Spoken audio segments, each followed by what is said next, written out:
afternoon to all of you. আজি আমি unit 12ৰ Panchayati Raj চেপ্টাৰটো study কৰিম। চ' তাতে কণ্টেণ্টছবোৰ হ'ল উদ্দেশ্যসমূহ, পৰিচয়, পঞ্চায়তী ৰাজৰ পৃষ্ঠভূমি, 73rd সাংবিধানিক সংশোধনী, পঞ্চায়তী ৰাজৰ প্ৰতিষ্ঠানসমূহ কি আছে তাতে অন্তৰ্ভুক্ত, দেন এডমিনিষ্ট্ৰেটিভ পাৱাৰ মানে শক্তি আৰু কাৰ্যসমূহ মিনছ ফাংচনবোৰ কি আৰু প্ৰশাসনিক গাঁথনি, বিত্ত আৰু ভেলুৱেশ্যন লাষ্টত পঞ্চায়ত ৰাজটো আমাৰ কাৰণে কিমান ফলপ্ৰসূ বা কিমান লাভদায়ক সেইখিনি, তাৰপিছত কনক্লুজন এইখিনি আমি আলোচনা কৰিম। তো ফাৰ্ষ্টতে মেইনলি উদ্দেশ্যসমূহত অবজেক্টিভবোৰ আমাৰ কি আহে তাতে। উদ্দেশ্যত আমি যদি ব্যাখ্যা কৰিব যাওঁ দেন প্ৰথমতে আমি পাওঁ পঞ্চায়তী ৰাজৰ পৃষ্ঠভূমি অনুসৰণ কৰক। পঞ্চায়তী ৰাজক কি যিবোৰ আমাৰ অন্তৰ্ভুক্তত পৰিছে সেইখিনি আমি অনুসৰণ কৰিব লাগিব। দেন পঞ্চায়তী ৰাজৰ পৰিৱৰ্তনশীল ভূমিকা। আজি ফাৰ্ষ্টতে যেনেকা পঞ্চায়তী ৰাজ ষ্টাৰ্ট হৈছিলে, আজিৰ যুগত এইখিনিৰ পৰা বহুতখিনি উন্নত হৈছে, ডেভেলপমেণ্ট হৈছে আৰু বহুত বস্তু এডো হৈছে তাতে, যিবোৰৰ কাৰণে পৰিৱৰ্তন হৈছে এইখিনি অবজেক্টিভত। তাৰপিছত পঞ্চায়তী ৰাজ প্ৰতিষ্ঠানসমূহৰ গাঁথনি, শক্তি আৰু কাৰ্য, তাৰ ফাংচন, তাৰপিছত এডমিনিষ্ট্ৰেটিভ পাৱাৰ আৰু তাৰ কিমানখিনি কৰিব পাৰে পঞ্চায়তী ৰাজৰ জৰিয়তে, কিমান ডেভেলপমেণ্ট সম্ভৱ এইখিনি। তাৰপিছত পঞ্চায়তী ৰাজ প্ৰতিষ্ঠানসমূহৰ প্ৰশাসনিক গাঁথনি মানে এডমিনিষ্ট্ৰেটিভ ষ্ট্ৰাকচাৰ অফ পঞ্চায়তী ৰাজ, আৰু পঞ্চায়তী ৰাজ প্ৰতিষ্ঠানসমূহৰ বিত্তীয় সম্পদৰ পৰ্যাপ্ততা। তাতে বিত্তীয় ক্ষেত্ৰত মানে ফিনান্সৰ ক্ষেত্ৰত পঞ্চায়তী ৰাজত কি বস্তু সোমাব পাৰে এইখিনি আমি চাওঁ। তো আমি ফাৰ্ষ্টতে ক'ম পঞ্চায়তী ৰাজ বুলি কওঁতে জেনেৰেলি আমি কি বুলি বুজি পাওঁ। পঞ্চায়তী আজিৰ যুগত নহয়, যেতিয়া ভাৰতবৰ্ষত কি আছিলে মেইনলি গোটেই আমাৰ ভাৰতবৰ্ষখন গ্ৰামৰ জৰিয়তে গঠন আছিলে। ইমান শহৰ, ইমান ডেভেলপমেণ্ট এইবোৰ নাছিলে। চ' তেতিয়া গাঁৱত কি আছিলে, গ্ৰামত যেনেকা কিবা অসুবিধা হ'লে গাঁৱত মুখীয়াবিলাক আছিলে। তো মুখীয়াসকলে যেনেকা তাতে in every panchayat means what, panchayat মানে হ'ল মেইনলি 5 বুলি আমি ক'ব পাৰোঁ, মানে 5জন। চ' এই পঞ্চায়ত মানে তেনেকা চিষ্টেমটো তেনেকা আছিলে তেতিয়া, যে 5জন এটা গাঁৱৰ বা এখন গাঁৱত 5জন মুখীয়া, যে মুখ্য যি অলপ যাৰ পাৱাৰ থকা বা অলপ মুৰব্বী হিচাপত যিবোৰ, এনেকা 5জন ব্যক্তিক যিবিলাকক দি এটা কমিটিৰ নিচিনা আৰু বনোৱা হৈছিলে। আৰু সেই 5জনে গাঁৱত যদি কিবা প্ৰব্লেম হয়, অসুবিধা হয় বা কিবা যি হওক, এইখিনি তেওঁলোকে মানে ছল্ভ কৰিবলৈ চেষ্টা কৰিছিলে। চ' তেতিয়াই এই বস্তুটোকে পঞ্চায়ত বুলি কোৱা আছিলে। এতিয়াও কিছুমান গাঁৱত যিবিলাক বহুত ৰুৰেল হয় ভিতৰৰ ফালে, তাতে মেক্সিমাম কি আছে, মেক্সিমাম এইবোৰ পঞ্চায়তবিলাক আমি জেনেৰেলি পঞ্চায়ত বুলি ক'বলৈ গ'লে চবে বুজি পায়, এনেকা বস্তুটো জানা চব গাঁৱৰ মানুহৰে হওক মেক্সিমাম, যে পঞ্চায়ত বুলি কওঁতে বুজি পায় যে কিবা এটা তাতে মুৰব্বী বা হেড আছে, যিসকলে এই বস্তুটো লৈ আলোচনা কৰে আৰু এইটো ছল্ভ বা সলিউশ্যন কৰাৰো চেষ্টা কৰে। চ' এই বস্তুটোৰ পৰাই পঞ্চায়ত শব্দটো ষ্টাৰ্ট হৈছিলে। 1948 চনৰ আগলৈকে কিন্তু গাঁও পঞ্চায়তৰ কোনো প্ৰকাৰৰ নিৰ্বাচন পদ্ধতি তেতিয়ালৈকে প্ৰয়োজনো হোৱা নাছিলে। তো 1948 চনৰ আইন অনুসৰি প্ৰাথমিক পঞ্চায়তৰ কাৰ্যকৰী কমিটিৰ সদস্যসকলৰ অৰ্হতা সম্পন্ন গাঁৱৰ বাসিন্দাই সেইখিনি মানে নিৰ্বাচন কৰি দিছিলে। চ' প্ৰাথমিক পঞ্চায়তৰ সদস্যসকলক নিৰ্বাচন কৰি দিছিলে। কিন্তু 1959 চনৰ আইনমতে ৰাজ্যিক বিধানসভাৰ সদস্য নিৰ্বাচন কৰিবলৈ অৰ্হতা থকা বা গাঁওসভাৰ নিৰ্বাচনী তালিকাভুক্ত হোৱা ভোটাৰসকলেও গাঁও পঞ্চায়তৰ সদস্য নিৰ্বাচন কৰি দিছিলে। নিৰ্বাচনৰ বাবে মুকলি ভোট প্ৰথাও অৱলম্বন কৰা হৈছিলে তেতিয়া। চ' গাঁও পঞ্চায়তৰ সদস্য নিৰ্বাচনৰ বাবে ভোট গ্ৰহণ কৰিবলৈ একোখন মুকলি ঠাইত প্ৰত্যেকজন প্ৰতিদ্বন্দ্বীৰ কাৰণে একোটাকৈ বেষ্টনী কৰা হৈছিলে। নিৰ্বাচনৰ দিনাই নিৰ্দিষ্ট সময়ত ভোটাৰসকলে গৈ তেওঁলোকক সমৰ্থন কৰিছিলে আৰু এনেদৰে তাতে যি মুখ্য ব্যক্তি তেওঁক নিয়োজিত কৰা হৈছিলে। প্ৰত্যেক বেষ্টনীৰ ভিতৰতে ভোটাৰৰ সংখ্যা গণনা কৰি নিৰ্বাচনীৰ ফলো ঘোষণা কৰা হৈছিলে, যি কোনে বেছি ভোট পাইছিলে, কোনে বেছি ছাপোৰ্ট পাইছিলে তেওঁকে তেতিয়া তেনেকুৱা কৰা হৈছিলে। কিন্তু এইবোৰ পদ্ধতিৰ কিছুমান অসুবিধাও আছিলে। ফলত ভোট গ্ৰহণ পদ্ধতিৰ পৰিৱৰ্তে তেতিয়া 1964 চনৰ পৰা আকৌ গোপন ভোটৰ দ্বাৰা সদস্য নিৰ্বাচন কৰা হৈছিলে। এইটো যিবোৰ ইমান দিনলৈকে এই বস্তুটো চলাও নাছিলে। তাৰপিছত 1972 চনৰ আইন মতে আকৌ অসম যেনেকা আমাৰ অসম মেইনলি তেতিয়া অসম বিধানসভাৰ নিৰ্বাচনৰ বাবে প্ৰস্তুত কৰা ভোটাৰ তালিকা মতেই মহকুমা পৰিষদ বা গাঁও পঞ্চায়তৰ ভোটাৰ তালিকা এইবোৰো কৰা হৈছিলে। যি আমাৰ যদি আমি আমাৰ এইখিনি চাওঁ, কিছুমান ষ্টেটত এই বস্তুটো বেলেগ বেলেগে কৰা হৈছিলে। এজ এন এক্সাম্পল যেনেকা আমি অসমত চালে এনেকা পাওঁ যে তেতিয়া গাঁও পঞ্চায়তৰ ভোটাৰ তালিকাও প্ৰস্তুত কৰা হৈছিলে 72 চনৰ পিছত। নিৰ্বাচনৰ কাৰণে প্ৰত্যেক সমষ্টিৰ বাবে ভোটাৰৰ তালিকাও প্ৰস্তুত কৰা হয় বা অৰ্হত যিবিলাকৰ যোগ্যতা আছে সিহঁতকো এইখিনিৰ কাৰণে ভোটাৰ লিষ্ট ভোটটো দিবৰ কাৰণে সিহঁতৰ নামো দিয়া হৈছিলে, তালিকাত অন্তৰ্ভুক্ত কৰা হৈছিলে, যিবিলাকে ভোট পাব পাৰে বা উপযুক্ত হয়। এই বস্তুবোৰৰ পৰাও আমি কিছুমান এটা আইডিয়া লগাব পাৰিম যে গাঁও পঞ্চায়তটো মানে বস্তুটো কি হৈছে বা কোনে চলাইছে বা কি হয়। এইটো এটা স্থানীয় চৰকাৰ বুলি আমি ক'ব পাৰোঁ। পঞ্চায়তী ৰাজ হৈছে এটা স্থানীয় সৰ্বোচ্চ চৰকাৰবোৰৰ এক য'ত মানুহে দায়িত্ব ভালকে পালন কৰিব পাৰে আৰু গাঁওখনতো আৰু জিলাখনৰ গণনাত পৰিষ্ঠপৰিতাকৰণ বা এইবিলাকৰ যি প্ৰশাসনিক গাঁথনি হয় এইবোৰৰ ওপৰতো অলপ ভালকে সমাজখন যাতে ভালকে চলাব পাৰে এইবোৰৰ প্ৰতিও আমি দৃষ্টি ৰাখিব পাৰোঁ। আৰু মেইনলি হ'ল এই বস্তুটো গ্ৰাম পঞ্চায়তটো মেইনলি পঞ্চায়ত ৰাজটো মেইনলি কোনটো ছাইডৰ কাৰণে হৈছে, মেইনলি হ'ল আমাৰ ৰুৰেল ডেভেলপমেণ্টৰ কাৰণে মেইনলি এই বস্তুটো ইউজ কৰা হৈছিলে, যাতে গ্ৰাম্য বিকাশৰ ক্ষেত্ৰত গোটেইফালে মানুহবিলাকে চব সুবিধাখিনি পায় বা সিহঁতৰ ইমান কেপাচিটি নাছিলে যে আমি চৰকাৰলৈকে নিজৰ ডিমাণ্ডখিনি বা আমাৰ যিবিলাক প্ৰয়োজনীয় বস্তু এইবোৰ আমি চৰকাৰৰ ওচৰত হেল্প ল'বলৈ বিচাৰোঁ। এইখিনি পাৱাৰ নথকাৰ কাৰণেই সিহঁতে যে পঞ্চায়তৰ জৰিয়তে এইখিনি সিহঁতক ক'ব পাৰিছিলে,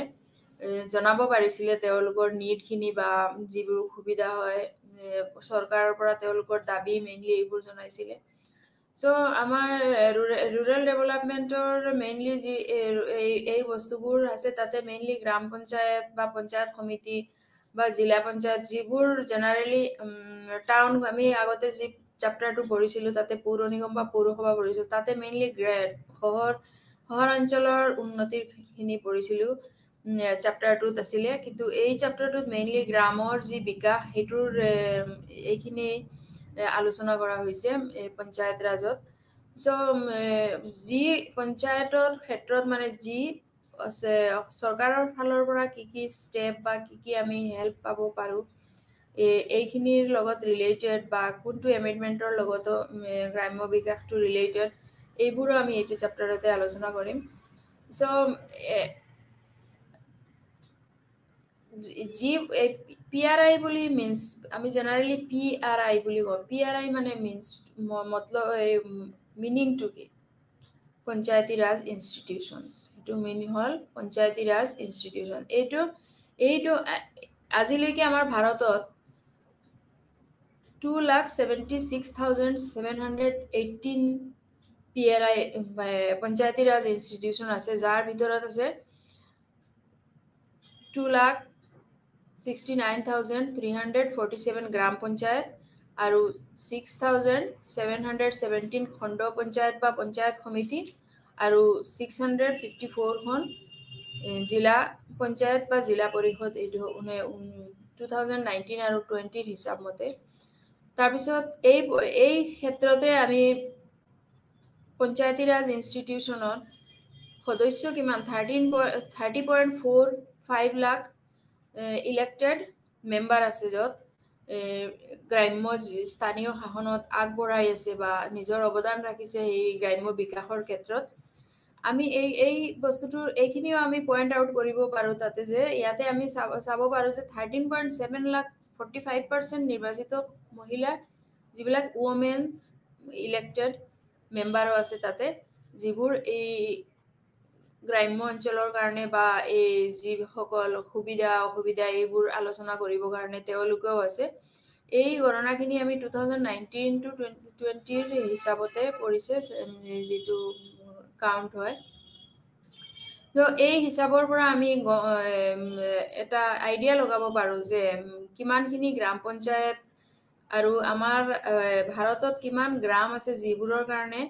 এইখিনি সিহঁতে এইবোৰ বা আঁচনি হওক বা গ্ৰাণ্টি হওক বা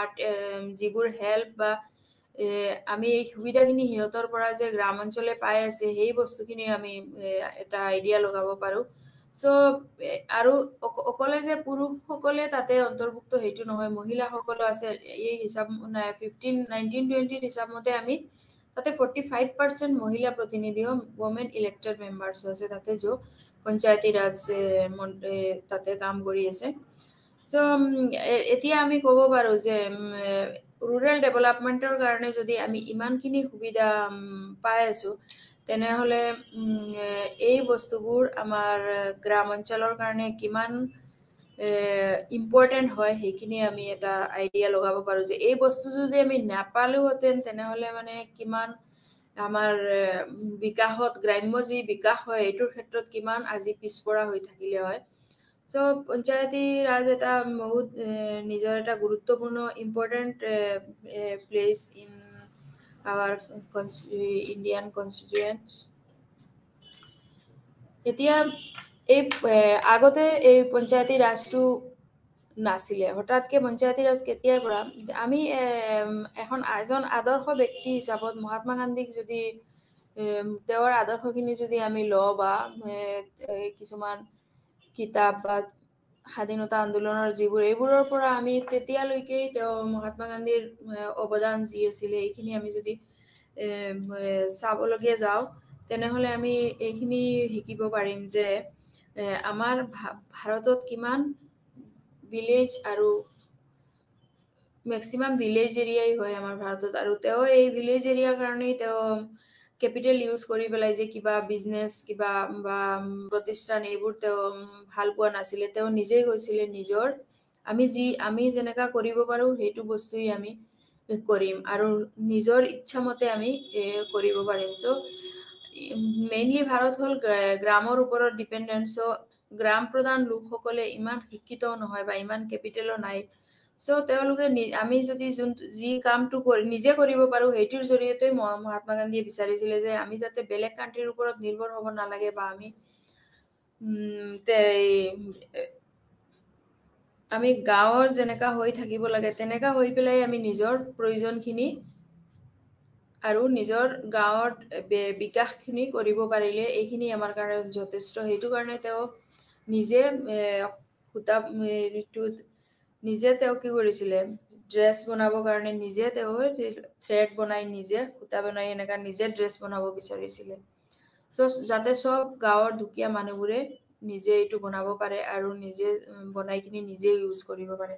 তেওঁৰ লাইফ হিষ্ট্ৰীৰ পৰা আমি এইখিনিও পাব পাৰোঁ যে তেওঁ যেতিয়া ওকালতি পঢ়িব গৈখিনি তেওঁ নিজৰ তাতেই ওকালতি কমপ্লিট কৰি তেওঁ কি কৰিছিলে, তাতে যি ড্ৰেছ পৰিধান কৰিছিলে এইবোৰ তেওঁ তাতেই পিন্ধি আৰু আমাৰ ভাৰতখনত যেতিয়া তেওঁ আহি ৰিটাৰ্ণ হৈছিলে তেতিয়া তেওঁ কি ডিচিশ্যন লৈছিলে যে নাই এইবোৰ আমি ফৰেনৰ এইবোৰ আমাৰ চব যিবিলাক দুখীয়া ব্যক্তি হয় আমাৰ কাণ্ট্ৰিত সিহঁতে এইবোৰ ইউজ কৰিব নোৱাৰিব। সো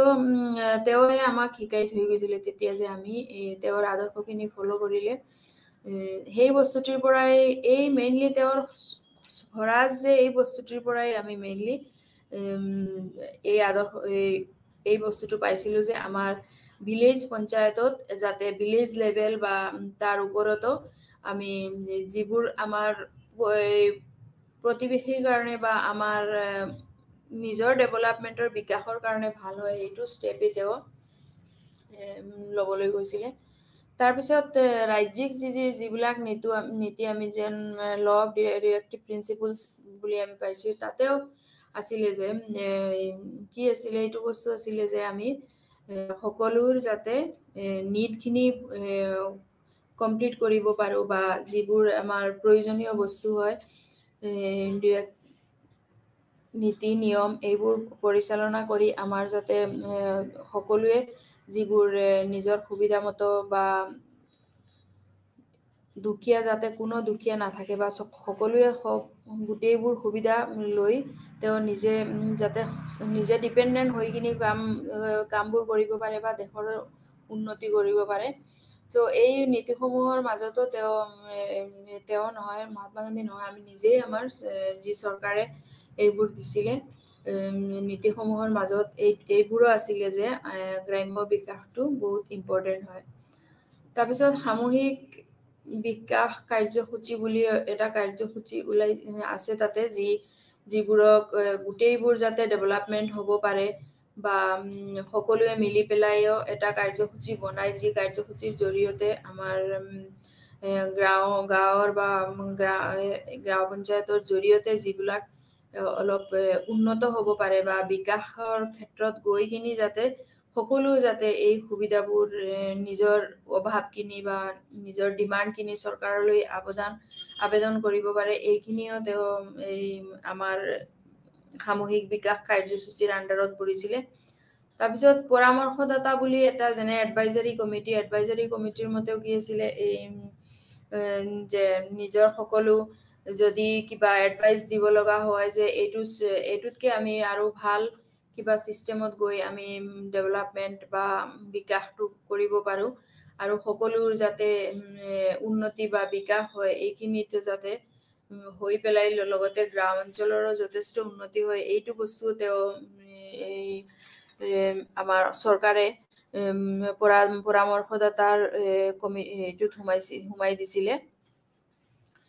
চ' এই বস্তুবোৰ বেকগ্ৰাউণ্ড এই বস্তুটোৰ পৰাই মেইনলি কি আহিছিলে আমাৰ যি বেকগ্ৰাউণ্ডটো বস্তুটো তাৰপিছত বহুত ধৰণৰ আৰু যেনেকা বলৱন্ত মেহতা কমিটি আছিলে এইটো সিহঁতে এই কমিটিৰ জৰিয়তেও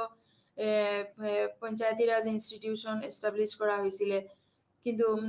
কিছুমান ষ্টেটত আকৌ বেলেগ চিষ্টেমত পঞ্চায়তী ৰাজ ইনষ্টিটিউচন কৰা হৈছিলে যেনে অন্ধ্ৰপ্ৰদেশ ৰাজস্থান এইবোৰত সিহঁতে এষ্টাব্লিছ কাণ্ট্ৰিয়ে সিহঁতক এষ্টাব্লিছ কৰি দিছিলে আকৌ পঞ্চায়তী ৰাজ চিষ্টেমত যি ৰিকমেণ্ডেশ্যন বলৱন্ত মেহতাৰ টীমৰ জৰিয়তে যি ৰিকমেণ্ডেশ্যন কৰি দিছিলে তাৰ মাজতো কিছুমান ডিফাৰেঞ্চ আছিলে যিবোৰ চৰকাৰৰ লগত মিলা নাছিলে কিন্তু এইটো কমিটিও সকলোৱে ছাপোৰ্ট কৰিছিলে যাতে এইটো চবে ফ'ল' কৰিছিলে বস্তুটো চ' মেক্সিমাম ষ্টেট গভৰ্ণমেণ্টছে এই বলৱন্ত ৰায় মেহতা কমিটিক ফ'ল' কৰিছিলে মেক্সিমাম ৰাজ্যত আৰু কিছুমান ৰাজ্যত কৰা নাছিলে যদিও কিন্তু ডাইৰেক্টলি তেওঁলোকে কাণ্ট্ৰিৰ গভৰ্ণমেণ্টৰ পৰাহে তেওঁ এই বস্তুটো আইডিয়াটো লৈছিলে চ' মহাৰাষ্ট্ৰ গভৰ্ণমেণ্টত আকৌ ন্যায়িক কমিটি বুলি কওঁ আমি সেই কমিটিৰ জৰিয়তে তেওঁলোকে বেলেগ এখন গ্ৰাম পঞ্চায়তৰ আইডিয়া কেনেকা কি কৰিব লাগে সেই বস্তুটো তেওঁলোকে সেইটো কমিটিৰ পৰা লৈছিলে চ' যেতিয়া এই বস্তুটো ষ্টাৰ্ট হৈ গ'ল তেতিয়া এই কাণ্ট্ৰি ৱাইজত এইটো বেলেগ অলপ এটা ষ্টেটত বেলেগ এনেকা হৈ পেলাই কিছুমান বস্তু ইয়াতে চেঞ্জ হৈছে গ্ৰাম পঞ্চায়ত যেনেকা পঞ্চায়তী ৰাজ যেতিয়া ফাৰ্ষ্ট আৰম্ভ হৈছিলে সেইটোৰ পৰা এনেকা বস্তুটো অলপ সময়ৰ লগত জাষ্ট অলপ চেঞ্জ হ'ল এনেই আমাৰ দেশত জেনেৰেলি দুটা টু ডিস্ট্ৰিক্ট পেটাৰ্নছ আছে তাতে পঞ্চায়তী ৰাজ যেনেকা ফাৰ্ষ্টত হ'ল এটা আমি ফ'ল' কৰিব পাৰোঁ যেটা অন্ধ্ৰ ৰাজস্থান পেটাৰ্ন বুলি কওঁ আৰু এটা হ'ল যি ব্লকৰ জৰিয়তে ব্লকে এইটো প্লেনিং কৰে আৰু ডেভেলপমেণ্ট কৰে আৰু এই ডেভেলপমেণ্টটো ফাংচনটো মেইনলি সকলোৰ কাৰণেই হয় যি ব্লকৰ জৰিয়তে হয় আৰু ছেকেণ্ডটো হ'ল মহাৰাষ্ট্ৰ পেটাৰ্ন এইটো যি মহাৰাষ্ট্ৰৰ পৰা ষ্টাৰ্ট হৈছিলে যিটো প্লেনিং আৰু ডেভেলপমেণ্টৰ বিকাশ আৰু প্লেনিং যি আমি প্লেন কৰিব লগা হয় এনেকা এই দুটা মেইনলি ফ'ল' কৰা হৈছিলে তেতিয়া যি এটা অন্ধ্ৰপ্ৰদেশৰ পেটাৰ্ন আৰু এটা হ'ল মহাৰাষ্ট্ৰ পেটাৰ্ন তেনেকা চ' এই বস্তুবোৰৰ পৰাই মেইনলি পঞ্চায়তী ৰাজটো ফাইনেলাইজ হৈছিলে যে কিছুমান সেইটো কাৰণেই আজিলৈকে কিছুমান বস্তু আমাৰ ইয়াতে বেলেগ চিষ্টেম এটা ষ্টেটত যদি এটা হৈ আছে আৰু এটা ষ্টেটত কিন্তু মেইনলি এই দুটা পেটাৰ্ণেই হয় কিছুমান গ্ৰাম পঞ্চায়তত BDO যেনেকা ব্লক ডেভেলপমেণ্ট অফিচাৰৰ জৰিয়তে কাম কৰা হয় আৰু কিছুমান ডাইৰেক্টলি ষ্টেট অফিচাৰৰ জৰিয়তে সেইটো কৰা হয় চ' দুটাই হ'ল কি চেণ্ট্ৰেল আৰু ষ্টেট গভৰ্ণমেণ্ট দুটাই বিভিন্ন ধৰণৰ কমিটিজো ইন গ্ৰাম পঞ্চায়তত এই পঞ্চায়তী ৰাজতে ষ্টেট গভৰ্ণমেণ্টে হওক আৰু চেণ্ট্ৰেল গভৰ্ণমেণ্ট দুটাই তেওঁলোকে বিভিন্ন ধৰণৰ কমিটি বা কমিশনাৰ এইবোৰ ৰিভিউ কৰাৰ কাৰণে যে ৰিফৰ্ম পঞ্চায়তী ৰাজত কি ভুল হৈ আছিলে কি ঘাটনি হৈছে নাটনি হৈছে এইবোৰ বস্তু সিহঁতে চাবৰ কাৰণে বিভিন্ন ধৰণৰ কমিটি বা পৰামৰ্শদাতা এইবোৰো গভৰ্ণমেণ্টৰ ফালৰ পৰা ৰিফৰ্ম কৰিবৰ কাৰণে দিয়া হয় চ' মেইনলি কমিটিৰ পঞ্চায়তী ৰাজটো এপইণ্টমেণ্ট হয় চেণ্ট্ৰেল গভৰ্ণমেণ্টৰ under the Ashok Mehta committee তেতিয়া 1978ত অশোক মেহতা কমিটিও কৰা হৈছিলে এইটোৰ চেয়াৰমেনশ্বিপৰ আণ্ডাৰতে মেইন বস্তুটো কৰা হয় আৰু এই ৰিভিউটো মেইনলি এই কমিটিটোৱে আছে review of the to review the Panchayati Raj system মানে পঞ্চায়তী ৰাজ চিষ্টেমক যি ভুল বা কিবা আছে এইখিনি বা মেইনলি ভুল নহয় কিন্তু বিকাশৰ ক্ষেত্ৰত আৰু কি বস্তু ইনক্লুড কৰিব পাৰোঁ আমি এড কৰিব পাৰোঁ বা এড নকৰিলেও হ'ব এই বস্তুখিনি কৰিবৰ কাৰণে চ' এইবোৰ গোটেইখিনিৰ পৰা লাষ্টত আমি গৈ এই পঞ্চায়তী ৰাজ ইনষ্টিটিউশ্যন PRI যোনটো এইটো কনষ্টিটিউশ্যনত মণ্ডল পঞ্চায়তৰ জৰিয়তে ভিলেজ বা গ্ৰাম বা ডিষ্ট্ৰিক্ট জিলাত এই বস্তুটো প্ৰযোজ্য কৰা হৈছে আৰু ৰিকমেণ্ড কৰা হৈছে যে কনষ্টিটিউশ্যনৰ ক্ষেত্ৰত কমিটি চিষ্টেম ফাংচন যিবোৰ ফিনান্স এইবোৰ গোটেইখিনি তেওঁলোকেহে পঞ্চায়তী ৰাজৰ আণ্ডাৰতে পৰিছে তেওঁলোকে লুক আফটাৰ কৰিবৰ কাৰণে জেনেৰেলি আমি এইখিনি যদি ক'বলৈ যাওঁ তেনেহ'লে বেকগ্ৰাউণ্ডটো চাবলৈ যাওঁ তেনেহ'লে আজি গোটেই দিনটো ক'লেও চাগে শেষ নহ'ব বেকগ্ৰাউণ্ডটো ক'ৰ পৰা আহিলে কি আহিলে কিন্তু মেইন বস্তুখিনি এইটোৱেই বস্তু এতিয়া আমি চাওঁ এই যি গ্ৰাম্য বিকাশটো 70 কোনটো এমেণ্ডমেণ্টৰ আণ্ডাৰত পৰিছে মেইনলি আমি সেইদিনাখন লাষ্ট ডে আমি মিউনিচিপালটো পঢ়িছিলোঁ যি আছিলে কি 74th এমেণ্ডমেণ্টত আছিলে কিন্তু এই পঞ্চায়তী ৰাজ পৰিছে আকৌ 73rd সংশোধনী আইনৰ যি 1992 চনৰ অধীনত পঞ্চায়তসমূহক চৰকাৰৰ সাংবিধানিক মৰ্যাদা প্ৰদান কৰা হৈছিলে কিন্তু 1992 যদিও কৰা হৈছিলে কিন্তু তাক 1993 24th এপ্ৰিলৰ পৰা আইনখন প্ৰণয়ন কৰা আৰু প্ৰৱৰ্তন কৰা হৈছিলে যি প্ৰেক্টিকেলি 1994ৰ 24th এপ্ৰিলৰ পৰা পঞ্চায়তলৈ এখন সংশ্লিষ্ট পঞ্জীয়ন সংশোধন কৰিবলৈ কোৱা হৈছিলে চ' 73rd কনষ্টিটিউশ্যনেল এমেণ্ডমেণ্টত মেইনলি এই গ্ৰাম পঞ্চায়ত বা পঞ্চায়তী ৰাজৰ যিবোৰ চেঞ্জেছ বা কি ডেভেলপমেণ্ট এড কৰিব পাৰে বা কি মেইন বস্তুখিনি তাৰ পৰাই চব ৰেডি কৰা হৈছিলে যে কি পঞ্চায়তী ৰাজত কি আণ্ডাৰত হ'ব আৰু কোনবোৰ নিয়ম বা কিবোৰ আমি ফ'ল' কৰিব লগা হ'ব বা আমি পঞ্চায়তী ৰাজৰ কাৰণে আমি দিয়া হৈছিলে চ' গ্ৰাম পঞ্চায়তৰ কাৰণে বেলেগ এমেণ্ডমেণ্ট কৰা হৈছিলে আকৌ ইয়াৰ পিছত তাৰ মাজতো আকৌ যেনেকা আমি 70 এই বস্তুটোতো আকৌ পিছত গৈ কিছুমান বস্তু যেনেকা কিছুমান গ্ৰাম পঞ্চায়তত কিছুমান ট্ৰাইবেল এৰিয়া বা এইবোৰ পৰে, সিহঁতৰ কাৰণে এটা শিডিউল বনোৱা হৈছিলে, যিটো 7 শিডিউল, 6 শিডিউল এনেকা, তাৰপিছত 11 শিডিউল বুলি এনেকা বহুত কেইটামান শিডিউলো বনোৱা হৈছিলে, যে যাতে গ্ৰাম পঞ্চায়তৰো আণ্ডাৰত এইবোৰ এৰিয়া, এই ট্ৰাইবেল এৰিয়াবোৰ আৰু কি হয়, আধুনিক যিবোৰ এৰিয়া আছে সেইবোৰ গ্ৰামৰ আণ্ডাৰতো পৰা নাই, গাঁও পঞ্চায়তৰো আণ্ডাৰত পৰা নাই। চ' সিহঁতক বেলেগ এটা শিডিউলত দিয়া হৈছে, যিবোৰ সিহঁতে আৰু অলপ যাতে সেইটোতকেও আৰু অলপ বেছি সুবিধা পাই কিনি আৰু অলপ উন্নত হ'ব বিচাৰে। তো আমি জেনেৰেলি আমাৰ এমেণ্ডমেণ্টখনত এনেকাই হৈছে যে কিছুমান তাতে কিছুমান যিবোৰ নিয়ম প্ৰিন্সিপলছ এইবোৰ এড কৰা হৈছে, যিবোৰ মেইনলি বিকাশ আৰু এই ডেভেলপমেণ্টৰ কাৰণে, যিবোৰ ডেভেলপমেণ্টৰ জৰিয়তে আমাৰ দেশৰ বা ইয়াৰ উন্নত হ'ব, মেইনলি গোটেইখিনি যাতে সুবিধাটো পায়, যেনেকা চহৰত যেনেকা চহৰ অঞ্চলত যেনেকা সুবিধাটোতো বেছি পায়ে আছে, সেইটোৰ তুলনাত গ্ৰাম অঞ্চলতো অলপ কম পোৱাৰ কাৰণে আমি তাতে কনষ্টিটিউচনেল এমেণ্ডমেণ্টতো কিছুমান নিয়ম যিবোৰ অলপ সিহঁতক বেছি কেয়াৰ ল'ব পৰা যায়, সেইটো কাৰণে চৰকাৰে ব্যৱস্থা কৰিছে। ছেইম তেনেকা এই কিছুমান শিডিউলো বনাই গ্ৰাম অঞ্চলতো ছাইডত যিবোৰ অলপ ট্ৰাইবেল এৰিয়াবোৰ পৰিছে, সিহঁতৰ কাৰণেও কিছুমান বস্তু চেঞ্জেছ আনি কিনি ডেভেলপমেণ্টৰ কাৰণে উন্নত কৰা হৈছে। চ' পঞ্চায়তী ৰাজত মেইনলি আমি তাতে যি 73rd কনষ্টিটিউচনেল এমেণ্ডমেণ্টৰ আমি এতিয়া ইন এভৰি ষ্টেটত আমি মেইনলি চাৰিটাকে 3 টায়াৰ পঞ্চায়ত বুলি তাক ষ্ট্ৰাকচাৰ দিয়া হৈছে, যিটো ব্লক আৰু ডিষ্ট্ৰিক্ট লেভেলত জেনেৰেলি তাক গ্ৰাম সভা, গ্ৰাম পঞ্চায়ত সমিতি এইবোৰ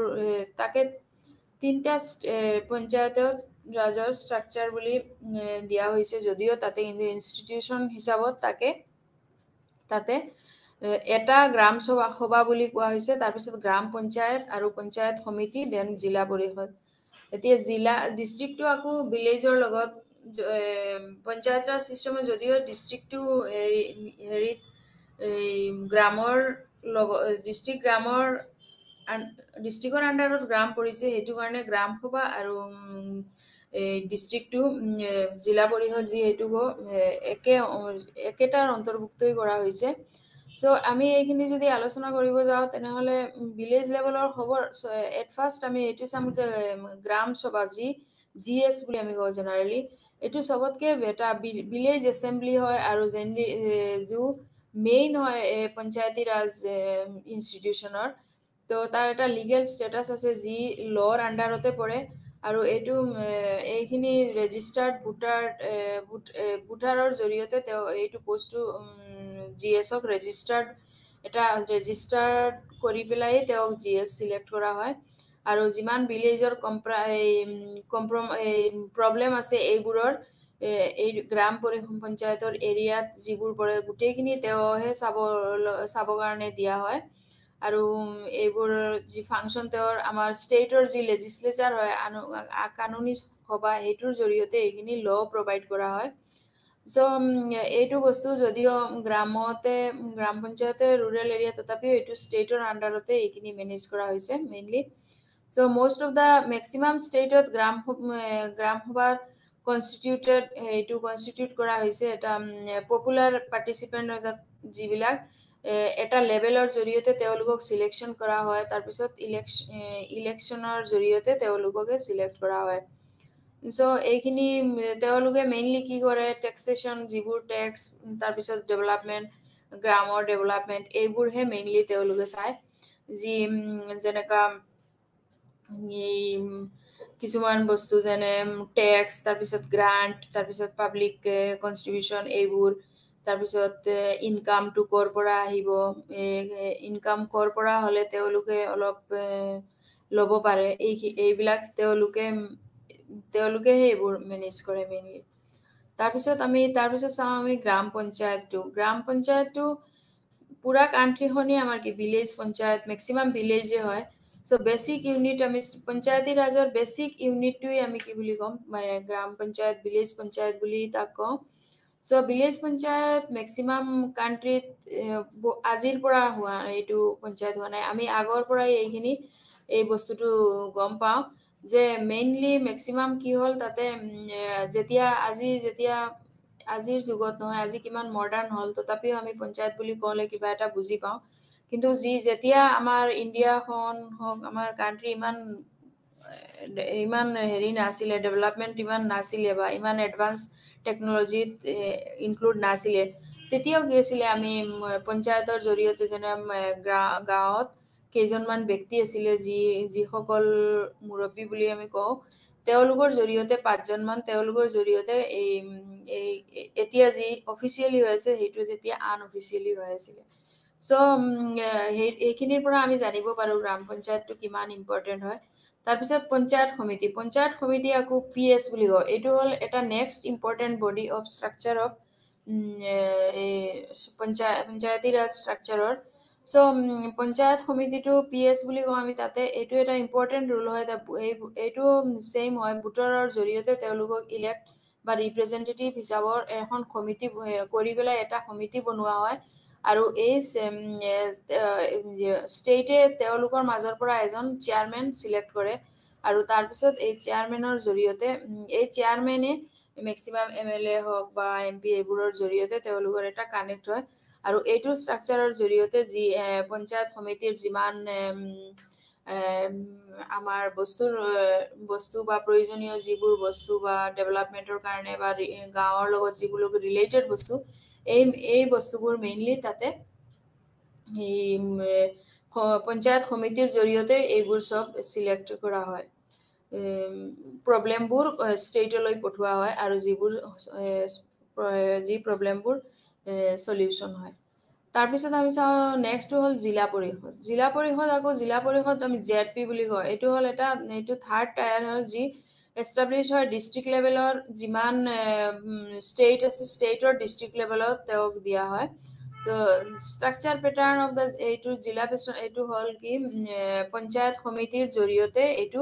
সেম যেনেকা পঞ্চায়ত সমিতি হয় এইটোৰো সেম চিষ্টেম ভোটাৰ্ছবিলাকে ডাইৰেক্টলি ইলেক্ট কৰিব তেওঁলোকৰ ৰিপ্ৰেজেন্টেটিভ এজ এ জিলা পৰিষদ আৰু তেওঁক বিভিন্ন সেপাৰেট কনষ্টিটুৱেঞ্চিৰ পৰা সেপাৰেট হ'ব আৰু এই সিট যিবিলাক হ'ব এইবিলাক ৰিজাৰ্ভ হ'ব শিডিউল কাষ্ট শিডিউল ট্ৰাইবছ এইবিলাকৰ কাৰণে ৰিজাৰ্ভ হয় বা ওমেনৰ কাৰণে ৰিজাৰ্ভ হয় আৰু ষ্টেটৰ যি আইনী সভা আছে সেইটো লেজিসলেচাৰৰ পৰাও এইটো ল ৰিপ্ৰেজেন্টেটিভ কিছুমান ল বা ইম্পৰ্টেণ্ট ৰুলছ এইবোৰ প্ৰিন্সিপলছ এইবোৰ হিচাপে তেওঁলোকে পঞ্চায়ত সমিতিৰ চেয়াৰমেন হিচাপতো তেওঁলোকক দায়িত্ব পঞ্চায়তৰ চেয়াৰমেন হওক MLA MP সেইসকলৰ পৰাও তেওঁ এজন ৰিপ্ৰেজেন্টেটিভ হৈ গ্ৰাম পঞ্চায়তৰ এজন ৰিপ্ৰেজেন্টেটিভ হৈ তেওঁলোকৰ লগত ষ্টেটৰ যিবিলাক হেড তেওঁলোকৰ লগত তেওঁ কানেক্ট কৰি পেলাই প্ৰবলেমবোৰ সলভ কৰিব পাৰে সো এইবিলাক আছিলে আমাৰ পঞ্চায়তী ৰাজ ইনষ্টিটিউচনত যিবোৰ ষ্টেপছ এইখিনি আছিলে সো তাৰপিছত আমি এতিয়া এইবোৰৰ কিছুমান এডমিনিষ্ট্ৰেটিভ পাৱাৰ আছে আকৌ যিবোৰ 4টাৰে এডমিনিষ্ট্ৰেটিভ ষ্ট্ৰাকচাৰ আছে যেনেকা গ্ৰাম সভা হওক গ্ৰাম পঞ্চায়তে হওক পঞ্চায়ত সমিতি জিলা পৰিষদ এইবোৰৰ এটা বেলেগকে এডমিনিষ্ট্ৰেটিভ ষ্ট্ৰাকচাৰ আছে যি এডমিনিষ্ট্ৰেটিভ ষ্ট্ৰাকচাৰ আকৌ আমি গোটেইবোৰ এডমিনিষ্ট্ৰেটিভ ষ্ট্ৰাকচাৰ আমি দুটা কেটাগৰিজত ডিফাইন কৰিব পাৰিম এটা হ'ল ব্লক ডেভেলপমেন্ট অফিচাৰ এটা ব্লক ডেভেলপমেন্ট অফিচাৰ এটা হ'ল technical office from state development এটা ডাইৰেক্টলি ষ্টেটৰ পৰা ডেভেলপমেন্টৰ কাৰণে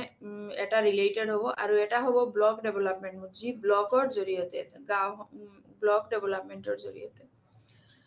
তাৰপিছত আকৌ এই বস্তুবোৰ মেইনলি যি টেকনিক্যাল অফিচাৰ্ছ হয় এইটো ষ্টেট ডেভেলপমেন্টৰ কাৰণে কনষ্টিটিউচনৰ পৰা সেপাৰেটলি এটা সেপাৰেট ৰাজ কেড্ৰে বুলি কোৱা হয় তাক কনষ্টিটিউচনৰ পৰাই দিয়া হৈছে এইটো এই বস্তুটো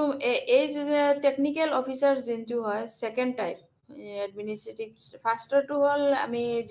চিম্পলি বুজি পোৱা ভাষাত ক'ব পাৰোঁ বিডিঅ' বুলি ক'ব পাৰোঁ বিডিঅ' বুলি ব্লক ডেভেলপমেণ্ট অফিচাৰ বুলি ক'লে বহুতে আকৌ এইটো ইমান মস্ত শব্দটো ক'ৰ পৰা আহিলে বুলি ক'ব পাৰে কিন্তু বিডিঅ' বুলি ক'লে হোপ চবে বুজি পায় বিডিঅ' বুলি চ' এইটো জেনেৰেলি আমি বিডিঅ' বুলি ক'লে block development officer full form এইটো হ'ল জেনেৰেলি মেক্সিমামতে আছে আৰু 2 নম্বৰ যোনটো technical officer from state development এইটো mainly found in Maharashtra Andhra Pradesh আৰু ৰাজস্থান এই তিনিটাত মেইনলি তিনিটা ষ্টেট এইখিনি বস্তু এই বস্তুটো ছেকেণ্ড টাইপ যোনটো এইটো পোৱা যায় আৰু ব্লক ডেভেলপমেণ্ট অফিচাৰ যি হয় এইটো মেইনলি আমাৰ মেক্সিমামতে এইটো বিডিঅ'বোৰ যে যি গাঁৱৰ লগত ৰিলেটেড বা যি প্ৰব্লেম হয় এইবোৰৰ কাৰণে এইটো বস্তু আছে চ' টেকনিকেলত আকৌ পঞ্চায়তত মেইনলি পঞ্চায়ত ৰাজ দুটা বস্তুৱে আকৌ এটা জেনাৰেলিষ্ট এটা হ'ল চিফ এক্সিকিউটিভ অফিচ যি পঞ্চায়ত ৰাজ অফিচাৰ্ছ আকৌ দুই ধৰণৰ হ'ব পাৰে পঞ্চায়তৰ এডমিনিষ্ট্ৰেটিভ ষ্ট্ৰাকচাৰত এটা হ'ল জেনাৰেলিষ্ট আৰু এটা হ'ল টেকনিকেল অফিচাৰ এটা জেনাৰেল যি ব্লক ডেভেলপমেণ্ট অফিচাৰ হওক বা চিফ এক্সিকিউটিভ অফিচাৰ বা ভিলেজ লেভেল ৱাৰ্কাৰ যি আমি BLW বুলি কওঁ ভিলেজ লেভেল অফিচাৰ বুলি কওঁতে চবে বুজি নাপাব আকৌ BLW ক'লে চবে বুজি পায় তেনেকুৱা আৰু চ' এইবোৰ বস্তু এটা হ'ল এইটো হ'ল জেনাৰেলিষ্ট আৰু এটা হ'ল টেকনিকেল অফিচাৰ যি টেকনিকেল অফিচাৰৰ এইটো হ'ল ডিষ্ট্ৰিক্ট টেকনিকেল অফিচাৰ্ছ বুলি কওঁ আমি যি ডিষ্ট্ৰিক্টৰ পৰাহে এইটো নিয়োগ কৰা হয় চ' এই বস্তুবোৰ আমাৰ এডমিনিষ্ট্ৰেটিভ ষ্ট্ৰাকচাৰত পৰিছে যি প্ৰশাসনিক গাঁথনি আমি যোনটো কওঁ এডমিনিষ্ট্ৰেটিভ ষ্ট্ৰাকচাৰ তাতে এই দুটা মেইনলি পঞ্চায়ত ৰাজ ইনষ্টিটিউশ্যন এই দুইবোৰ দিয়া হৈছে তাৰপিছত আমি যদি এই ফিনান্সৰ কথাটো যদি আমি ভাবি চাওঁ ফিনান্স মানে বিত্ত ছেকেণ্ডটো যি বিত্ত বুলি এতিয়া সিহঁতৰ এই তিনিটা যে বস্তু গ্ৰাম সভা হওক গ্ৰাম পঞ্চায়তে হওক পঞ্চায়ত সমিতি জিলা পৰিষদ এইবোৰৰ ফিনান্সৰ ক্ষেত্ৰত কি তেওঁলোকৰ ডিউটি বা দায়িত্ব কি ফিনান্সত আমি মেইনলি বিত্তত আমি মেইনলি তাত 4টা ষ্ট্ৰাকচাৰ আছে তাতে ফাৰ্ষ্টত এটা হ'ল কি টেক্স যেনেকা আমি টেক্স ল'ব পাৰোঁ কিবা গাড়ীৰ পৰা বা কিবা প্ৰফেশ্যনৰ পৰা জেনেৰেলি আমি গাঁৱত দেখাই পাওঁ এইটোৰ টেক্স দিব লাগে সেইটোৰ টেক্স দিব লাগে যিবোৰ গাঁৱত হেল্পৰ চলাবৰ কাৰণে এই অনুদান বুলি ক'ব পাৰোঁ তাক তাৰপিছত হ'ল পাব্লিক কনষ্ট্ৰিবিউশ্যন কিছুমান পাব্লিক কণ্ট্ৰিবিউশ্যন কৰে যেনেকা বহুত ৰিচ মেন আছে তাতে তেওঁলোকে কিবা এটা দিব বিচাৰে গাঁৱৰ কাৰণে সেইটোক আমি পাব্লিক নিজৰ সেইটো কোনোবাই ফ'ৰ্চ কৰিব নোৱাৰে নিজৰ ইচ্ছামতে ছাপ'জ এইখন গাঁৱত এজন MLA আছে বহুত ধনী তেওঁ এই MLA জনে গাঁৱত অলপ নিজৰ নামত কিবা এটা কৰিব বিচাৰে ভাল এখন কিবা এটা এষ্টাব্লিছ কৰিব বিচাৰে তেতিয়া এইটো হ'ল এটা পাব্লিক কণ্ট্ৰিবিউশ্যন যি মানে তেনেকুৱা বা ৰিচ এজন জমিদাৰ কিছুমান ব্যক্তি হয় বা বহুত ধনী তেওঁলোকে কিবা এটা গাঁৱৰ কাৰণে কৰিব বিচাৰে এইটো হ'ল কি এইটোক আমি পাব্লিক কণ্ট্ৰিবিউশ্যন কৰিব পাৰোঁ ফিনান্সৰ ক্ষেত্ৰত বিত্তৰ ক্ষেত্ৰত তাৰপিছত income through productive enterprises and loans যেনেকা কিছুমান লোন আজি বহুত ধৰণৰ আজিকালি লোন ওলাইছে তাৰপিছত কিবা এখন থিয়েটাৰ আছে বা কিবা আছে সেইটোৰ পৰাও আকৌ টেক্স ল'ব পাৰে চ' এইটোক আমি টেক্স বুলি নকওঁ কিন্তু ইনকাম এটা আহি যায় সেইটো ছাপ'জ তেওঁলোকে দিব পাৰে পঞ্চায়তী ৰাজ ইনষ্টিটিউশ্যন পঞ্চায়তৰ কাৰণে কিবা এটা চ' ফিনান্সৰ ক্ষেত্ৰত এই চাৰিটা ৰাস্তাৰে আমি টেক্সত গ্ৰাণ্ট অনুদান পাব্লিক কণ্ট্ৰিবিউশ্যন আৰু ইনকাম থ্ৰু এণ্টাৰপ্ৰাইজেছ বা লোনছ এইবোৰৰ ক্ষেত্ৰত যেনে মিল এখন আছে ডাঙৰ গাঁওখনত এখন মিল আছে তো মিলৰ জৰিয়তে তেওঁ এটা টেক্স ল'ব পাৰে চ' এই টেক্স নহয় টেক্স বুলি কওঁ আমি টেক্স ল'ব পাৰে চ' এইবোৰ বস্তুত মেক্সিমাম কি হয় তাৰপিছত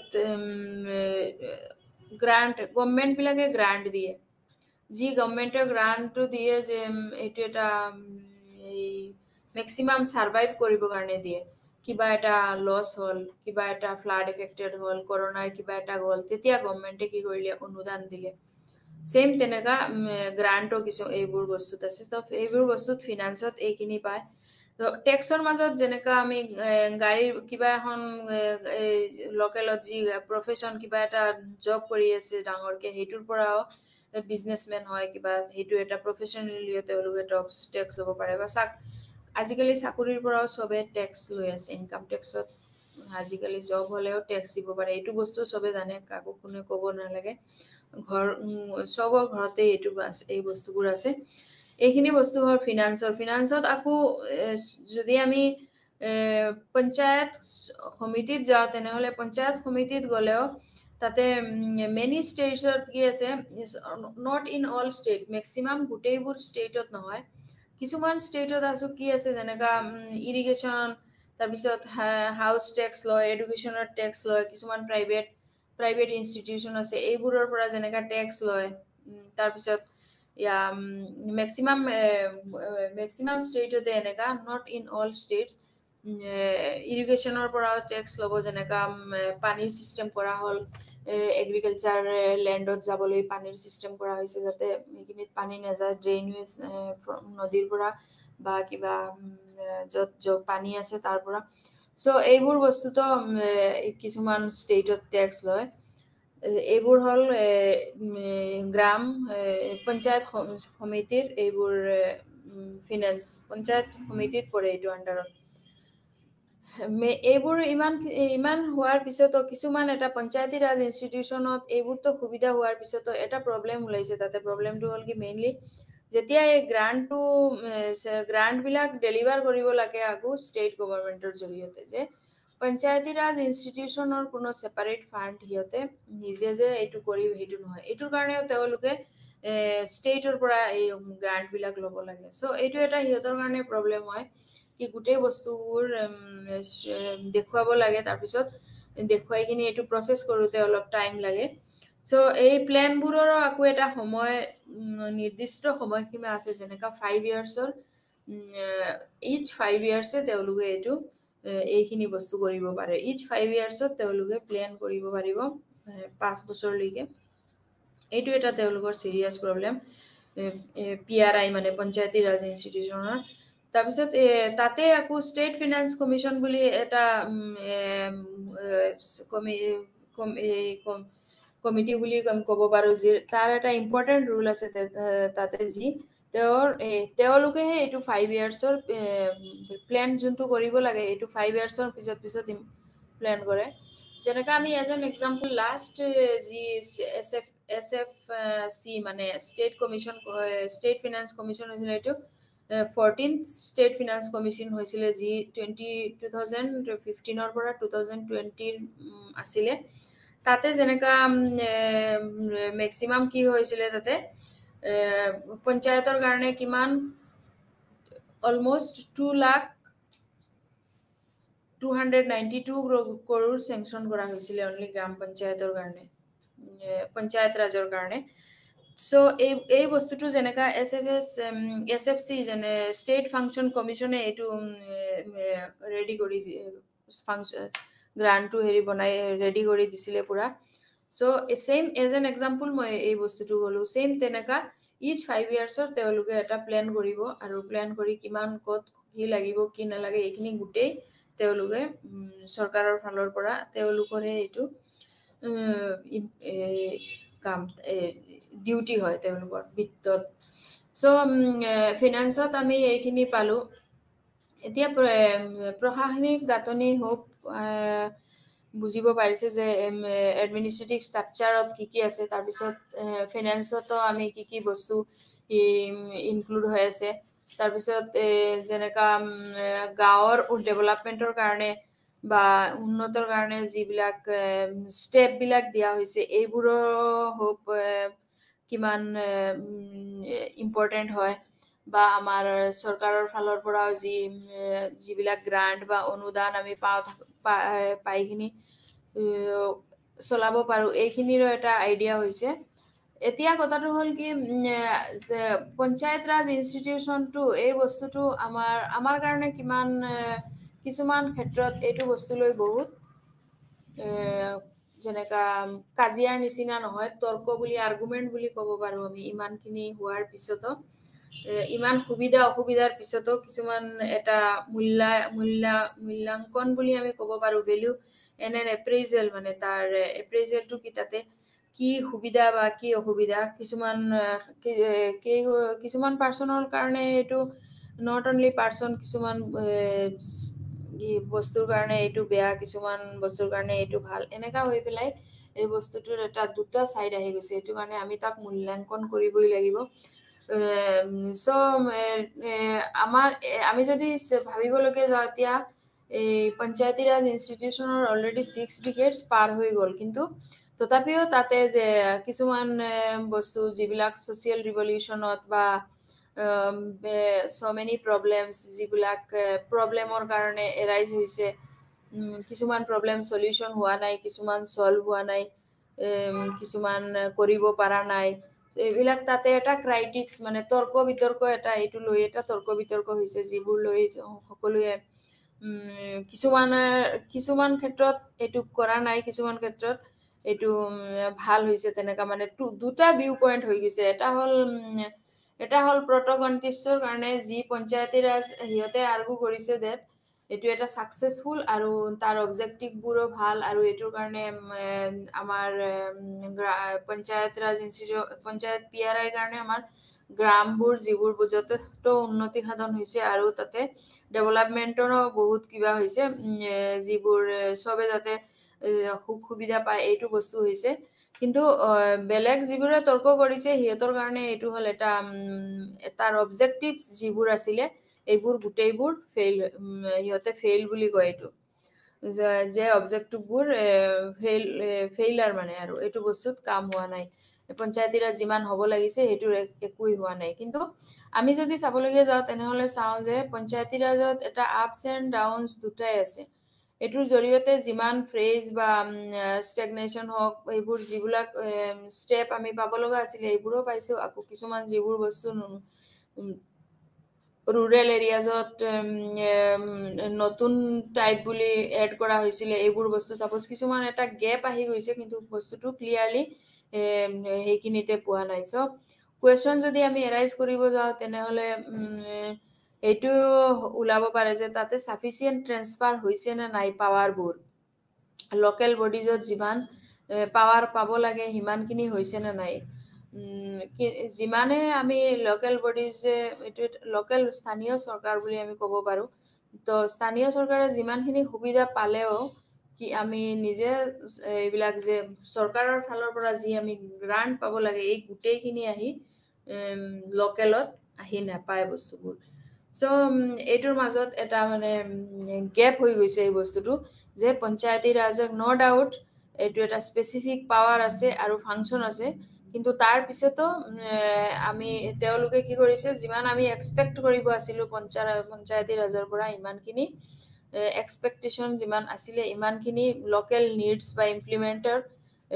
ইমপ্লিমেণ্টো হোৱা নাই, বা স্থানীয় যি দৰকাৰ বা প্ৰয়োজন আছিলে এইখিনি তেওঁলোকে পোৱা নাই। আৰু এইখিনি যাতে তেওঁলোকে আৰু বেছিকৈ পায় বা ইমপ্লিমেণ্ট হয়, যিবিলাক চৰকাৰে দিয়া বস্তু লৈ, যিবোৰ বা যিবোৰ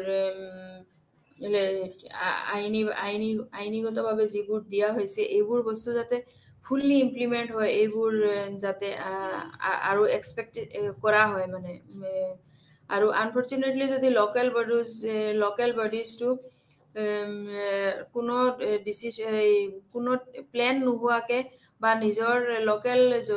প্ৰয়োজনীয় বস্তু নোপোৱাকৈ এইটো থাকি যায়, ডিমাণ্ড নোহোৱাকৈ, তেনেহ'লে এই বস্তুটো কি হ'ব, বস্তুটো ফেইলে বুলি আমি ক'ব পাৰোঁ। চ' এই বস্তুটো যাতে তেনেকা নহয় সেইটোৰ কাৰণে আমি সকলোৱে এইটোৰ উপযুক্ত যাতে ইউটিলাইজ কৰিব পাৰোঁ, আৰু ইমপ্লিমেণ্টৰ যিবোৰ চৰকাৰে দিয়াবোৰ যাতে সহজে ইমপ্লিমেণ্ট হয় এইখিনি আমি বিচাৰিব পাৰোঁ। মেইনলি এইটো যাতে গ্ৰাছ ৰুট, মানে পুৰা য'ত গৈ পাব লাগে তালৈকেহে এইটো যাব লাগে, পুৰা যাতে চৰকাৰে দিয়াটো যাতে পুৰা ৰুৰেলত গৈ পাব লাগে, সেইটো যাতে মাজত গৈখিনি হাফ পায় বা নাইকিয়া হৈ যায় সেইটো বস্তুটো নহয়, বা ফুল্লি ইমপ্লিমেণ্ট হয়। সেইটো কাৰণে গোটেই যিমান এফেক্টিভলি যিমান কনষ্ট্ৰাকশ্যনে হওক বা যিবোৰ এমেনিটিজ হওক বা যা ইনফ্ৰাষ্ট্ৰাকচাৰ যিবোৰেই হওক, এই গোটেই বস্তুবোৰ ইম্পৰ্টেণ্ট হয়। সেইটো কাৰণে এইখিনি যাতে সকলোৱে সকলোৰ সুবিধাৰ বা সকলোৰ হেল্পৰ কাৰণে হওক বা ডেভেলপমেণ্টৰ কাৰণে হওক, এইটো যাতে সকলোৱে পায় সেইটো বস্তু আমি চাব লাগে মেইনলি। আৰু যাতে এই গ্ৰাম্য বিকাশ যি হয় এইটো ফুল্লি ডেভেলপমেণ্ট হয়, এইটো আমি মেইনলি কৰি যাতে উন্নত হ'ব পাৰে বা আৰু বিকাশটো আৰু বেছিকে হয়, বা আৰু যাতে ডেভেলপমেণ্টৰ যিবোৰ প্ৰচেছ চৰকাৰে দিছে এইবোৰ যাতে পুৰা ইমপ্লিমেণ্ট হয়, বা যিবোৰ আৰু প্ৰয়োজনীয় হৈ আছে সেইবোৰো যাতে আমি চৰকাৰৰ আগলৈকে ক'ব পাৰোঁ যে যিবিলাক ইম্পৰ্টেণ্ট হৈ আছে ৰুৰেল ডেভেলপমেণ্টৰ কাৰণে। আৰু তেওঁলোকে যাতে মাজৰ যিবিলাক আমাৰ কমিটি হওক বা কমিশ্যনাৰে হওক বা ডিষ্ট্ৰিক্ট BDOই হওক আৰু মাজৰ যিবিলাক ষ্টেটৰ লগত জড়িত, তেওঁলোকে যাতে এই বস্তুটো তেতিয়াহে গৈ বস্তুটো ফুল্লি ছাকচেছফুল হ'ব। আৰু গ্ৰাম পঞ্চায়তৰ কাৰণেও গাঁৱৰ কাৰণেও ভাল হ'ব, আৰু তেতিয়া আমি গ্ৰাম পঞ্চায়তটো ফুল্লি ছাকচেছফুল বুলি ক'ব পাৰিম। তাতে কিছুমান বস্তু যিবোৰ আছে কি এই পঞ্চায়তী ৰাজৰ জৰিয়তে এটা মানে যাতে ছ'চিয়েল ৰিভলিউশ্যন এটা হ'ব পাৰে আমাৰ দেশত, আৰু এই গোটেইবোৰ চেঞ্জ হোৱাটোৱে পঞ্চায়তী ৰাজে এটা বস্তু আছে যি গোটেই যিমান গ্ৰামাঞ্চল হয় বা ৰুৰেল এৰিয়াজ হয় তাতে এইবোৰৰ নিয়ম বা নিয়মবোৰ ইমপ্লিমেণ্ট হ'ব পাৰে। তাৰপিছত এইটো প্ৰপাৰলি যাতে মেকানিজম হ'ব পাৰে, যিবোৰ হাউচ হওক বা ফিল্ডে হওক, যি আমাৰ প্ৰয়োজনীয় লগা বস্তু হয়, আৰু যি পঞ্চায়তী ৰাজৰ ছিষ্টেমত এইটো ৰাজৰ ছিষ্টেমত যি ষ্টেটৰ লগত যি ৰিলেশ্যনটো আছে সেইটো বস্তু যাতে ভাল হয়, আৰু এইটোৰ জৰিয়তে আমি যিমান কমিটি মাজত যিবোৰ পঞ্চায়তী ৰাজৰ কাৰণে যিবোৰ কমিটি ছাপোৰ্ট কৰা হৈছিলে, এই কমিটিবোৰো যাতে ভালকে এটা মানে আমি তাক কমিটিৰ নিয়মবোৰ বা এইবোৰ ফ'ল' কৰি পেলাইহে গাঁও পঞ্চায়তত ইমপ্লিমেণ্ট কৰিব পাৰোঁ, চ' ডেট এইখিনিত আৰু অলপ ডেভেলপমেণ্ট আৰু বিকাশ পচিবল হয়। যিবোৰ আমি যেনেকুৱা ৰিকমেণ্ডেশ্যন কৰিছিলে বলৱন্ত মেহতা কমিটি বা অশোক মেহতা কমিটি, এইবোৰ বস্তু যাতে ইউটিলাইজ হয় ভালকে, আৰু এইবোৰ ইনষ্টিটিউশ্যনত পঞ্চায়তী ৰাজ ইনষ্টিটিউশ্যনত যাতে এটা ষ্টেজ হয় তেনেকুৱা যি গোটেইবোৰ মিলি পেলাই আমাৰ ষ্টেট নহয় কাণ্ট্ৰি বুলি ক'ম, আমাৰ কাণ্ট্ৰিখনো আৰু এটা মানে ওপৰৰ দিশত যাব পাৰে, যাতে আমাৰ কাণ্ট্ৰিখন মেইনলি ভিলেজ এৰিয়াই হয় মেক্সিমাম। চ' এই পঞ্চায়তী ৰাজৰ যিবোৰ আমি যিবিলাক ডেম'ক্ৰেচি পাইছোঁ চৰকাৰৰ ফালৰ পৰা, এইবোৰো যাতে পঞ্চায়তী ৰাজৰ জৰিয়তে আৰু অলপ শক্তিশালী কৰিব পাৰোঁ, বা আমাৰ গ্ৰাছ ৰুটলৈকে যিবোৰ বস্তু যাব পাৰে সেইখিনি বস্তু আমি যাতে ইউটিলাইজ কৰিব পাৰোঁ, আৰু চবৰ কাৰণে এটা উন্নত চৰকাৰৰ লগতে উন্নত যিবিলাক চিটিজেন আছে, দেশৰ নাগৰিক যিবোৰ আছে, চবে যাতে এইবোৰ সুবিধাটো লৈ পেলাইও এটা পঞ্চায়ত ৰাজ যি PRI তাকো যাতে এই বস্তুটোকো যাতে এটা ভাল মৰ্যাদা দিব পাৰোঁ, সেইখিনি আমি চেষ্টা কৰিব লাগে। চ' মেইনলি যদি আমি এইবিলাক বস্তু ফ'ল' কৰি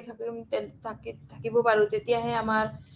দেশৰো উন্নতি হ'ব, বা আমি যি মহাত্মা গান্ধী এজন আদৰ্শ ব্যক্তি আছিলে, তেওঁকে যে ফ'ল' কৰিব পাৰি আছোঁ, সেই বস্তুখিনিও আমি তেওঁলোকৰ মহাত্মা গান্ধীৰ এইবিলাক যে নিজকে এটা গৰ্বিত বুলি অনুভৱ কৰিব পাৰিম। চ' আমি এইবোৰ চেষ্টা কৰা প্ৰয়োজনীয়। কোনো এটা কোনো গাঁও পঞ্চায়তী ৰাজতে কোনো গাঁওকে যাতে তাৰ পৰা বাদ দিব লগা নহয়, সেইটো বস্তু এটা চাব লগা হয়, যাতে এই বস্তুটো বাদ দিলে আকৌ অন্য এখন গাঁও পঞ্চায়তৰ অন্তৰ্ভুক্ত হ'ব পাৰে, সেই বস্তুটো আমি চাব লাগে কি এইখন যদি এটা গাঁও পঞ্চায়তৰ আণ্ডাৰত পৰা নাই, যদি বেলেগ গাঁও পঞ্চায়তৰ আণ্ডাৰত পৰিলে যাতে এই গাঁওখনৰ অলপ উন্নতি হয়, বা তাতেও এই বস্তুটো যেহেতু এই পঞ্চায়ত ৰাজ এটা লোকেল গভৰ্ণমেণ্ট বডি হয়, চ' আমি তাক যদি লোকেলিটি বা লোকেলৰ যিমান পিপুল আছে এইবোৰত যদি আমি চবে যদি সকলোৱে মিলি পেলাই এইটো বস্তুটো যদি চাব পাৰোঁ, তেনেহ'লে তাৰ যথেষ্ট এটা ডেভেলপমেণ্ট পচিবল হ'ব, বিকাশটো এটা উন্নত হ'ব পাৰে, উন্নতিৰ ৰাস্তাটো যাব পাৰে। চ' পঞ্চায়তী ৰাজ ইনষ্টিটিউচন জৰিয়তে অকলে গ্ৰামৰ যে উন্নত হ'ব সেইটো বস্তু নহয়, এইটোৰ জৰিয়তে যদি এখন গাঁও, আজিকালি কি হয়, গাঁওখন উন্নত বিকাশৰ ক্ষেত্ৰত যোৱাৰ লগে লগে এইখন কি হয়, লগে লগে আমি এইখন যাতে অলপ সৰু এখন টাউন হৈ পৰে, আমি এনেকাই বিচাৰোঁ চবেই, যে গাঁওখন যাতে অলপ উন্নত হোৱাৰ লগে লগে এইখন এখন সৰু টাউন হৈ যায়। যেতিয়া সৰু টাউন হৈ যায়, তেতিয়া এইখন আকৌ অলপ ইম্প্ৰুভমেণ্ট হয়, তাতে নগৰ সমিতি আহি যায়। তো এই বস্তুবোৰ যাতে আমি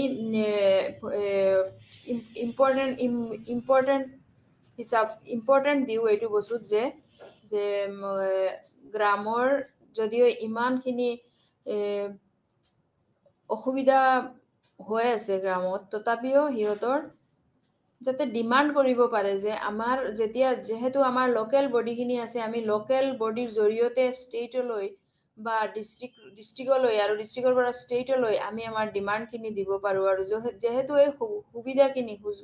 সুযোগ আৰু সুবিধাখিনি এইখিনি আমাক চৰকাৰেই দি দিছে, যে এইখিনি তোমালোক গাঁৱক সুবিধা দিয়া হৈছে, সিহঁতৰ ডিমাণ্ড জাষ্ট আমি কি কৰিব লাগে, এই বস্তুখিনি ফ'ল' কৰিব লাগে আৰু ইমপ্লিমেণ্ট কৰিব লাগে ৰাইটলি, চ' ডেট পঞ্চায়তী ৰাজ ইনষ্টিটিউচনত এটা ভাল দিশটো বেছিকৈ আহে, আৰু চবে এইটো বস্তুটো সুবিধা পায়, সেইটো আমি ডেভেলপমেণ্ট ৱাৰ্কতো লগাব পাৰোঁ। মেইনলি ইমান খিনি সুবিধা পোৱাৰ পিছতো যি চিফ এক্সিকিউটিভ অফিচাৰ বা ডিষ্ট্ৰিক্ট ডেভেলপমেণ্ট অফিচাৰ হয়, তেওঁহে মেইনলি হেড হয়। চ' আমি যদি হেডৰ লগতে আমি কণ্টেক্ট ৰাখি পেলাই আমিও নিজে এইখিনি গ্ৰাম পঞ্চায়তৰ বা পঞ্চায়তী ৰাজ ইনষ্টিটিউচনৰ যিবোৰ সুবিধা বা ইম্প্ৰুভমেণ্ট পাব লগা হয়, এইখিনি আমি কণ্টেক্ট কৰি পেলাই আমি নিজেও এইখিনি যথেষ্ট চেষ্টা কৰিব পাৰিম। আৰু অকলে যে এখন পঞ্চায়তী ৰাজ ইনষ্টিটিউচন যে অকলে মিউনিচিপেল বৰ্ডৰ দৰে এখন টাউনৰ কাৰণে হ'ব পাৰে, তেনেকুৱা নহয়। পঞ্চায়তী ৰাজ গ্ৰাম্য অঞ্চলৰ ডেভেলপমেণ্টৰ কাৰণে হৈছে, যেতিয়া এইটো গ্ৰামাঞ্চলৰে বিকাশৰ কাৰণে পঞ্চায়তী ৰাজ ইনষ্টিটিউচনক ইম্পৰ্টেণ্ট দিয়া হৈছে বেছিকৈ। আৰু আমি 73rd কনষ্টিটিউচনেল এমেণ্ডমেণ্টত এইটো লিখাই হৈ আছে। চ' সেইটো কাৰণে আমি এইটো ভালকৈ ডিমাণ্ড কৰিব পাৰোঁ আৰু আমাৰ ইউটিলাইজো কৰিব পাৰোঁ বা ইমপ্লিমেণ্টো কৰিব পাৰোঁ থ্ৰু দ্য প্ৰচেছ, যি প্ৰচেছত যাব লাগে সেইটো প্ৰচেছত। চ' গ্ৰাম পঞ্চায়তৰ জৰিয়তে আমি আমাৰ দেশৰো যথেষ্ট উন্নতি কৰিব পাৰিম, বিকাশ কৰিব পাৰিম। মেইনলি গ্ৰামাঞ্চল এই ৰুৰেল ডেভেলপমেণ্টৰ কাৰণে পঞ্চায়তী ৰাজ ছিষ্টেমটো কৰা হৈছিলে, আৰু যেনেকা এই মিউনিচিপেল বৰ্ডটো টাউনৰ কাৰণে কৰা হৈছিলে। চ' এইখিনি আছিলে আজি আমাৰ পঞ্চায়তী ৰাজ ইনষ্টিটিউচনৰ যি পঞ্চায়তী ৰাজ মেইন মুখ্য পাৰ্ট। চ' এইখিনি কৈ পেলাই আজি মোৰ ক্লাছটো শেষ কৰিছোঁ। Thank U.